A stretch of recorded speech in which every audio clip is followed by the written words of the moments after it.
Okay, Nayla. Hello, welcome back.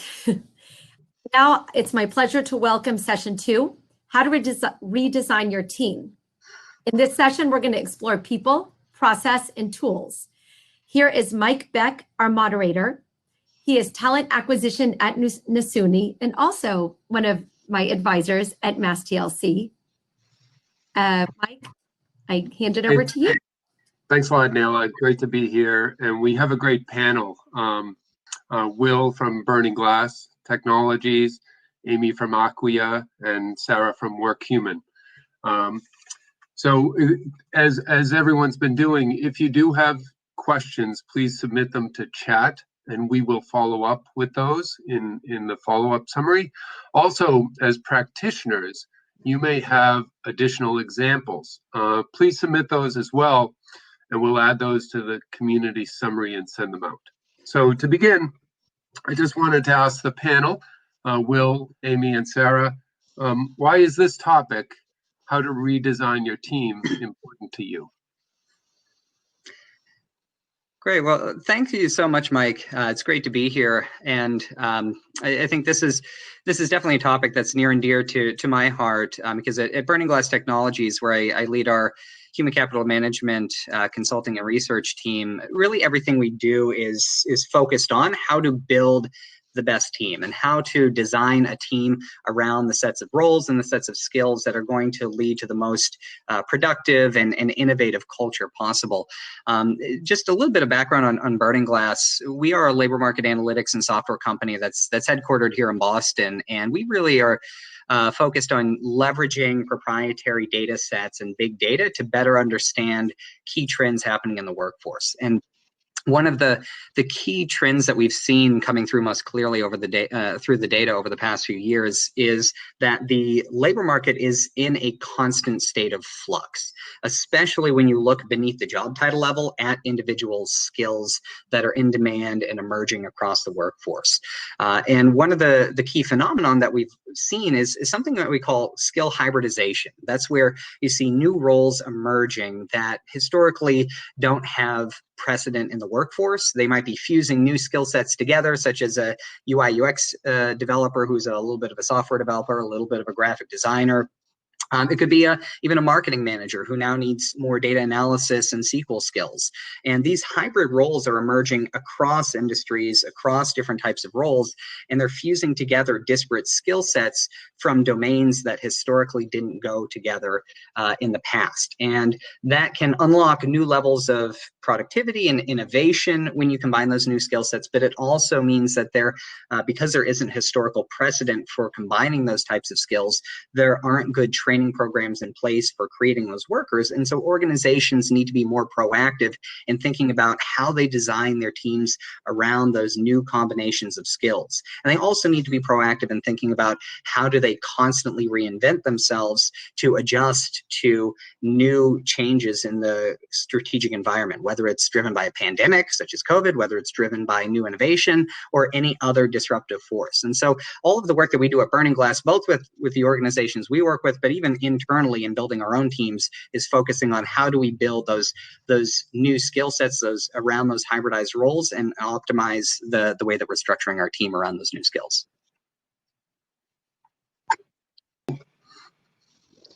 Well, you couldn't have teed it up better. When we think about the changes that Acquia has had in 2019 and leading up into 2020, Acquia, by background, we're an open digital experience company. So we create great digital experiences for our customers.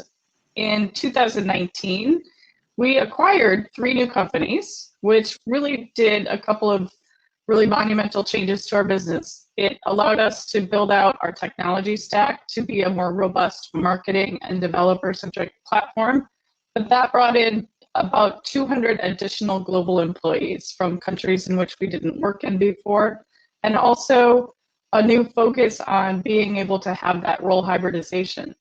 The second, as if 3 acquisitions weren't enough, we also experienced an acquisition of our own where Vista Equity Partners came in, saw the opportunity with Acquia, and they acquired Acquia. So not only are we trying to figure out how to integrate people from the acquisition companies, the entire company is trying to figure out what we're going to do with within this new construct. And these changes really, people can meet them with fear and trepidation, or they can look at them as an opportunity. I chose to look at it as an opportunity. And what it did is it forced us to look at how do we hire, where do we hire, and most importantly for me, how do we enable our people? We're bringing in a whole new group of employees. We have to onboard them not only to Acquia, but we have to onboard Acquians to these other companies and try to meld all of these cultures together. With Vista, they also brought in a laser focus on our sales process and our engineering process. So we're building out a center of excellence in Pune. By the end of this year, we expect to hire about 90 new technology people in India in an area where we had professional services and operations, but we didn't have product development and R&D roles. So there's a whole lot of change happening, and it's really exciting to think about how do we bring people together and hybridize not only their roles, but how do we create one company out of all of these different. Oh, that's great, Amy. Thanks so much. Sarah dropped off. Hopefully she'll be back in a second. Mike, I just wanted to say Sarah's coming right back. She was just having some technical issues. So if we can save questions, she'll be back in a second. Yep, great. Thank you.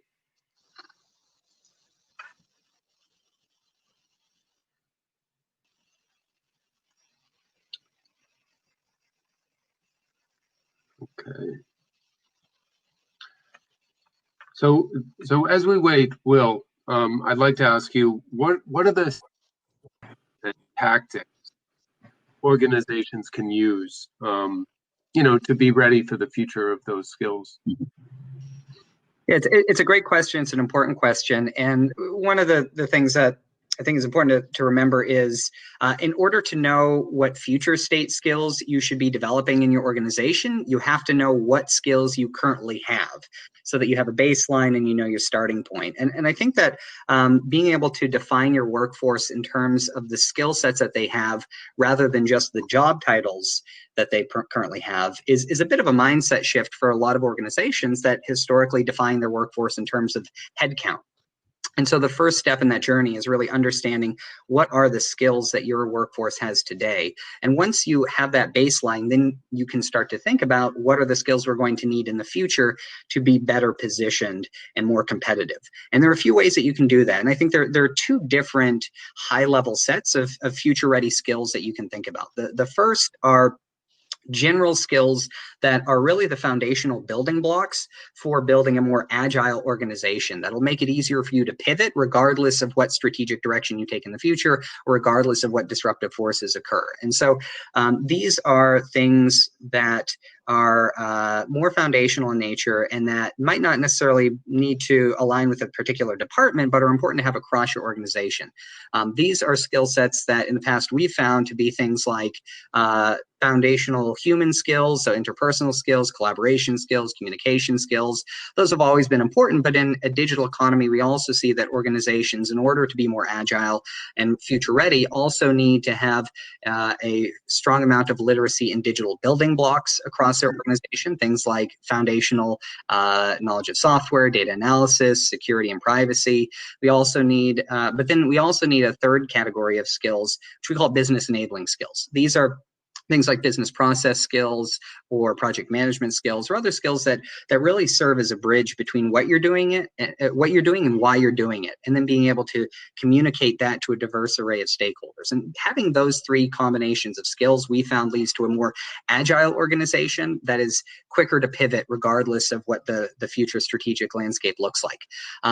The second category, though, of future-ready skills are more specific and tailored to the strategic goals that you have over the next few years that you currently have on your roadmap. An organization is only as strong and capable as the people it has on staff, and if you have a new strategic direction, you need to make sure that the skills you have in-house align with that. And so if you start with the strategy that you have and then look at other organizations to see what are comparable peers in your industry hiring for in similar roles that you know you're going to need to execute on your strategic vision, then that's one great place to start. You can also look at what innovative disruptors industries are looking for. maybe unicorns or FANGs or other innovative companies. And so that can be a valuable benchmark. But then benchmarking against those organizations is the first step. The next step is then figuring out which skills should you prioritize for your unique strategic position and strategic goals. And that's where you can start to look at, out of the skills you've already identified as potentially being useful for your strategic vision. One framework that we often use is looking at which of those are projected to grow the fastest in the market overall, and which of those are currently the hardest to fill. Because the idea is if there's already a skill that's going to be growing fast in the future, but is undersupplied today, then if you invest in that within your organization, you're going to be able to differentiate the skills that you have in-house against your competitors who have most likely not yet embedded that skill within their workforce, but if it's growing fast, they probably will in the future. And you want to get first mover advantage by pinpointing those skills as early as possible. Well, that's terrific. And you're echoing what Chevy said earlier and Joe did about moving from current to future. I want to ask Amy now. Amy, can you share some examples? You've had massive change going on there. Share some examples of what's happening, what you're doing. Definitely. So Boston's a small technology environment. It's very difficult to hire. It's very difficult to really sometimes bring in entry-level talent. We didn't, up until a certain point, have this concept of stratification. We looked for people with 5 to 7 years or more of experience, and we hired them with the hope that they would replace the person who just vacated.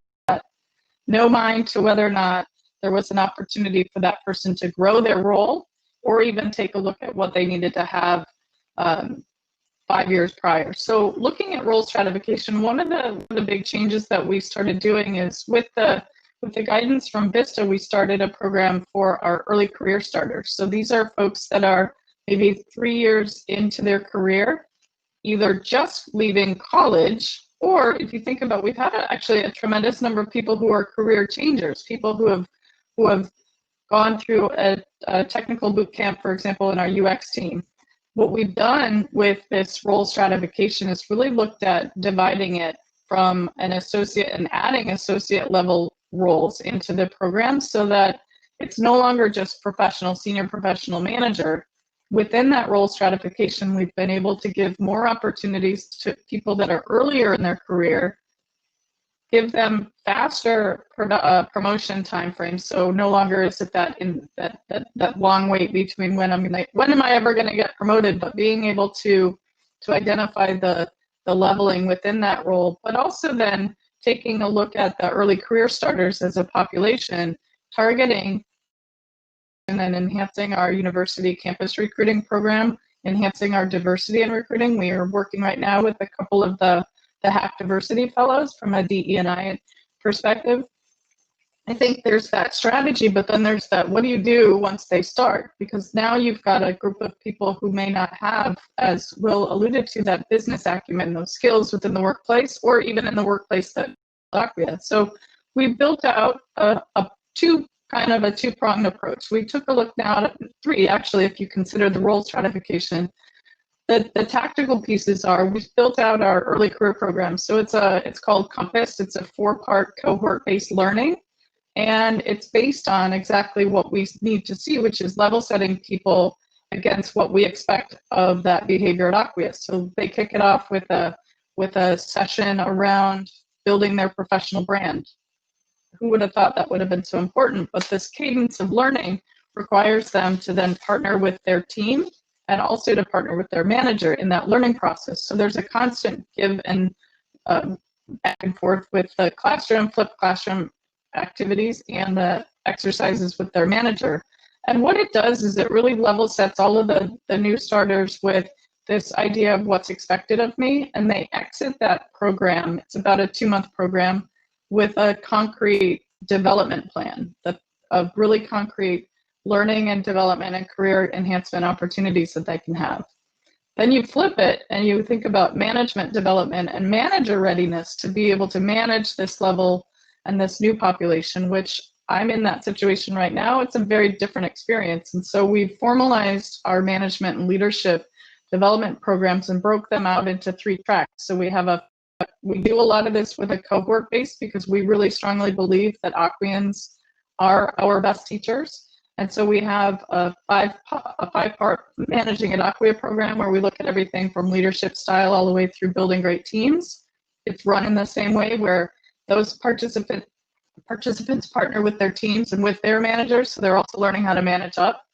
But it also then transitions into the next group of learning, the next career track for leaders and managers, which is extraordinary coaches, which is based on Zenger Folkman, and we've turned that into a five-part program as well. And then after leadership at the speed of trust, which is based on Covey. Now, you may think it might be difficult to wait until you get to the end. Well, we're so agile that we're able to move a lot of this content around. They're all individual modules that can be delivered ad hoc. In fact, this morning we just launched our two-part career charting career paths conversations for managers, and how do you have that conversation. And one of the comments that one of the technical account managers said, I have early career starters, and what they want and what they need is so different than what some of my other team members need. So I think we're really trying to address not just the strategic change in the business, but we're trying to preemptively give people the tools, resources, and practical hands-on learning that they need to be successful. Great. Amy, you're one of the busiest talent people in Boston, I know, so that's amazing. Thank you. And Sarah, I wanted to ask you a two-part question. One, why is this topic important to you? And also, Sarah, just any examples you can share of how you're moving from that current to future state as well. Sarah, can you hear me?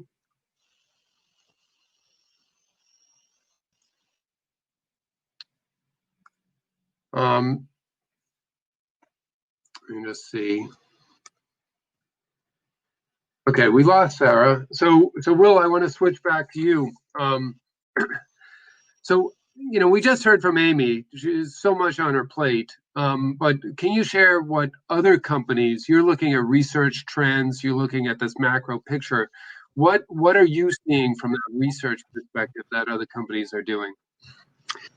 Yes, so it's interesting. I think that a lot of organizations, they definitely are recognizing that they need to build out a plan for building a future-ready workforce. And I think some are at different levels along that maturity curve than others. But at a high level, most of the strategies that they are taking fall under kind of a four-option framework. Once they've identified the skills or the roles that they're trying to build to become future ready and bridge the current and future state, they really have these four options that they're taking. The first is buying talent. So that's talent acquisition, figuring out how do you source talent most effectively. The second is botting talent. So that is automating or augmenting specific skill sets or tasks within their organization and figuring out what technologies can help them do that the most effectively. The third is borrowing talent. So that's outsourcing, working with freelancers, or leveraging the gig economy in some cases. And then the fourth, which I think is where we see some of the most innovative things happening, is around building talent. So that's building the workforce that you need from the ground up, from the people that you already have. And there are a few different things that we're seeing organizations do there. Some of it is figuring out how do you target your L&D around the specific skill sets that individual workers need to build in order to become future ready, and reskilling your workforce.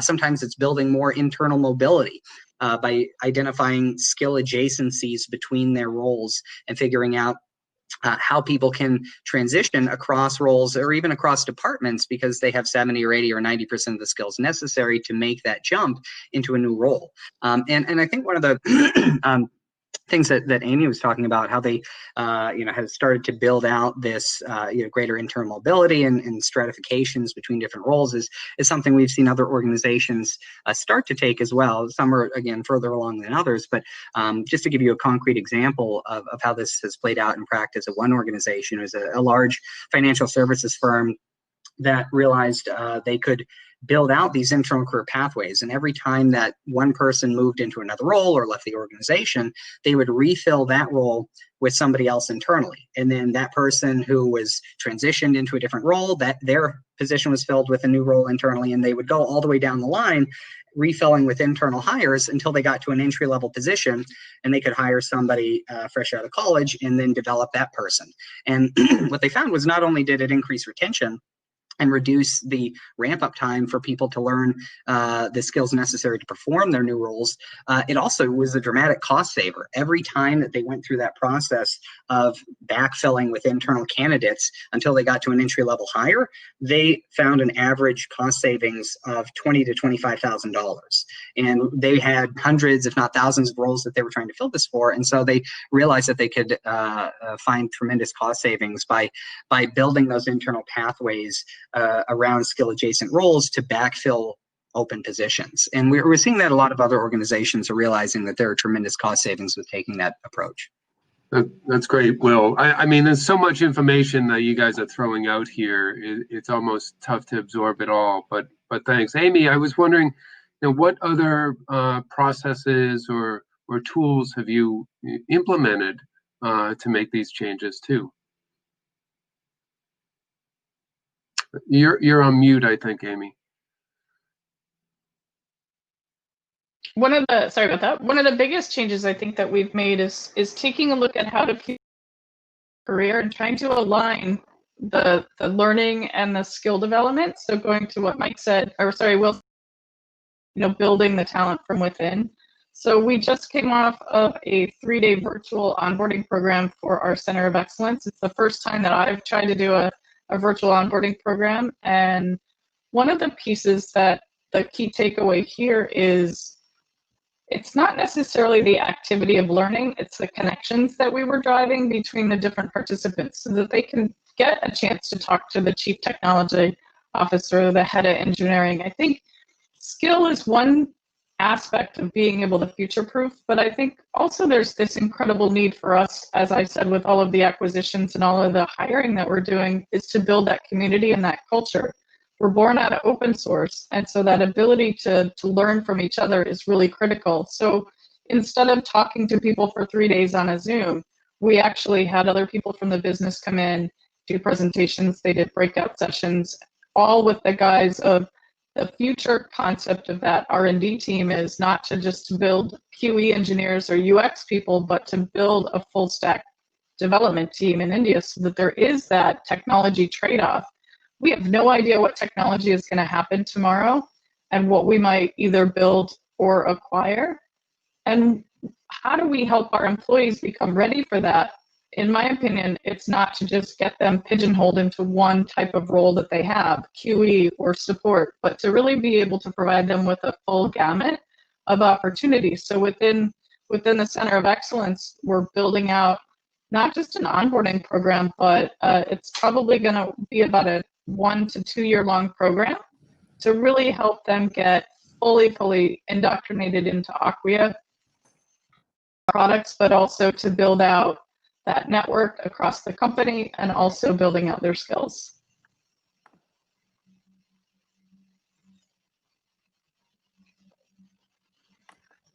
Mike, I think you might be muted. And Will from Burning Glass, Amy from Acquia, and Sarah from Workhuman. And thanks all the attendees. You can still submit questions to anyone on the panel, which we'll answer. And if you do have other case studies, ideas that you've implemented, please submit them and we'll share with the Boston technology community here. Thank you. Hello, Mike, let me step in before you exit and just say we've got a couple of minutes on our side. If anybody out there has some questions to ask this panel, we have some time for some questions. We are watching the chat. And the other thing is, if our panelists for the next session are around, if they'd like to step into the backstage, we are going to flip things around a little bit. We're going to go straight into session 3 since we ran a little late. And we're going to take the last 10, 15 minutes for the active networking. We just want to keep the information flowing. So I'm watching the chat. I am holding these panelists a couple of minutes to see if anybody has questions. Ruth Morris about, have you seen improved retention rates because of these changes? So Amy, first to you, and then Will from a trend perspective. Yeah, I think definitely with any change, there's going to be with a big change like an acquisition, we see a change in maybe retention, but we're also seeing some tangential impact to career development. We run a quarterly survey, so we had our best year ever in terms of career development. With retention, I think what it allows us to do is not only help enable those folks that are in role. So now the manager who might have been in that role for 3 to 5 years without really a lot of opportunity to kind of use those coaching and feedback skills now has a whole group of people to work with, the entry-level people. It also, with that role stratification, gives them an additional. So we didn't just stop at the entry-level level, we actually started moving it all the way up. And so what Will said about hiring from within to replace all the way down, I think it's a really incredibly compelling strategy because the retention, people leave because they want a different career opportunity. And so we have an abundance of opportunity. The question is, are we able to show people what that opportunity is and help them build out what that plan looks like? I think that's really the key from a retention perspective is giving each and every person time and tools and opportunity to build out that, the plan that's going to work for them.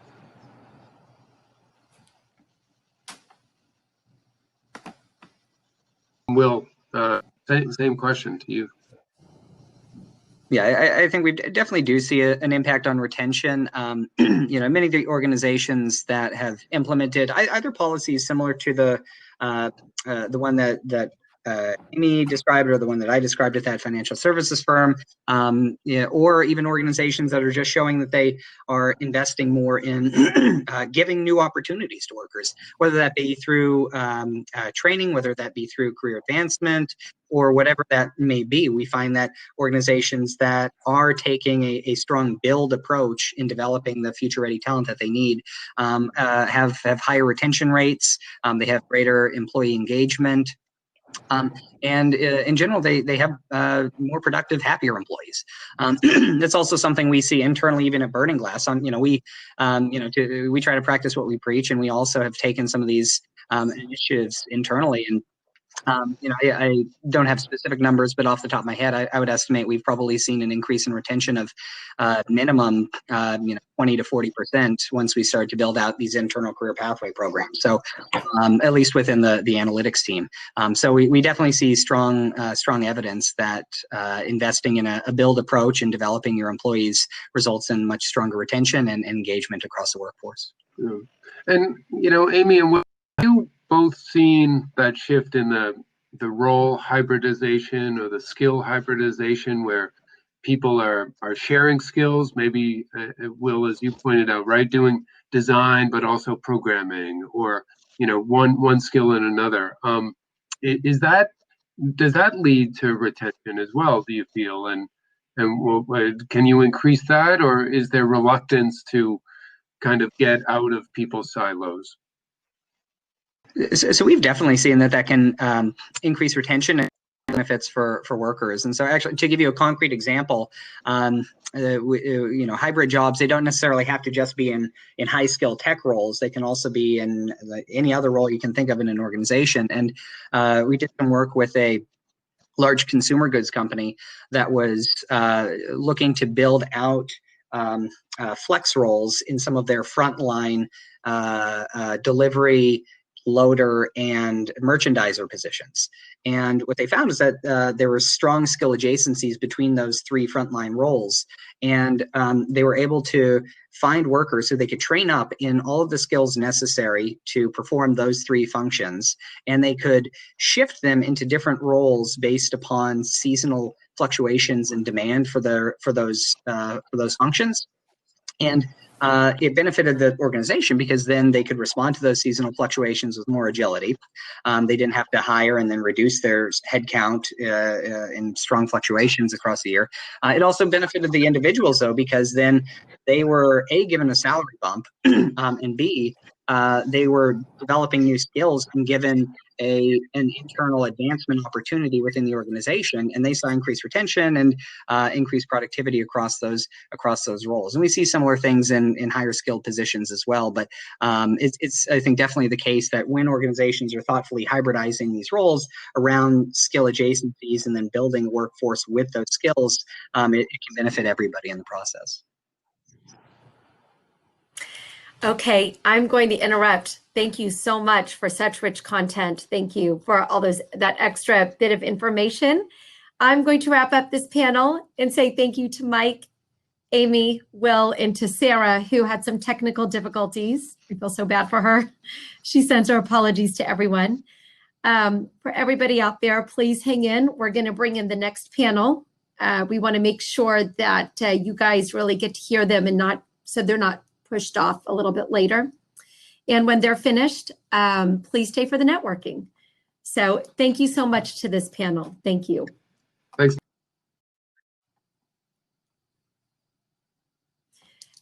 Just like the other two